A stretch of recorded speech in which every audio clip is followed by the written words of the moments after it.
What's up, my oh so beautiful people? Today, we're going to be giving you 7 ways how you can create wealth, part 2. Watch me, I'm headed for the right nights. I got big dreams. My gifts gonna take me real far.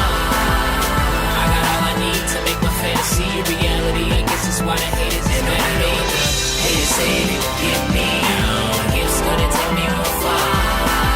So I just keep my head up, don't get fed up. Press until I finally reach the stars. Now, if you did not see part 1 for this 2-part series, make sure you go check it out. I'm gonna put the link here because I can do it now. Put the link right here for you to go check out part 1 of 7 ways you can create wealth. Part 1 video consists of 7 cures 1 through 4. Okay, so part 1 video was 1 through 4 cures from the 7 cures to a lean purse. In part 2 today, we're going to talk about 5 through 7, finishing out the 7 cures from the Richest Man in Babylon. Cure number 5, make of thy dwelling a profitable investment.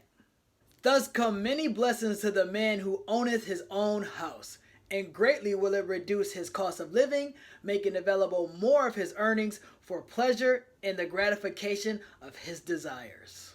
What does that mean?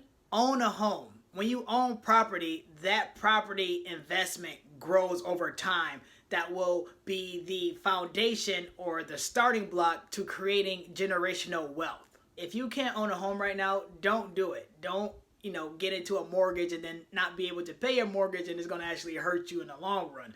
But in certain cities, you kind of can't really buy a house. I mean, think about New York City, LA, and let's say like Atlanta, like these major cities, right? It's very difficult to buy a home, and it's actually better off renting. So if you can afford a home, I would definitely recommend that you buy one. But if you're in one of these major cities or you just can't afford to buy a home, stick with renting and save money. Once all the land is bought up, you can't buy any. So I would say get in while you still can. Own some piece of land or some piece of property, or you're going to miss out, and it's going to be even more expensive just to own a piece of land, just to own like a driveway.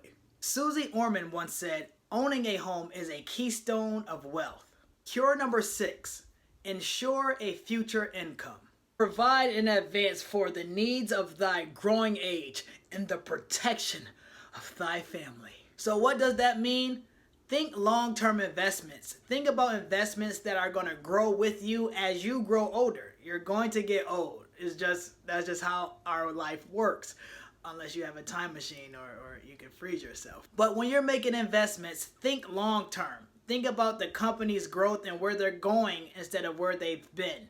Now, I know everyone gets psyched up about the get rich quick schemes or the I invested in Bitcoin and now I'm a millionaire. Yes, that is very short term and sort of like winning the lottery. It's like once in a million. But when you invest in something, whether it be a home, stock, bonds, or any investment you invest in, think long term. Think about how that investment is going to grow over the years. According to a survey by Gold Banking Rates, 42% of millennials have not begun saving for retirement, and 1 in 3 Americans have saved $0 towards retirement.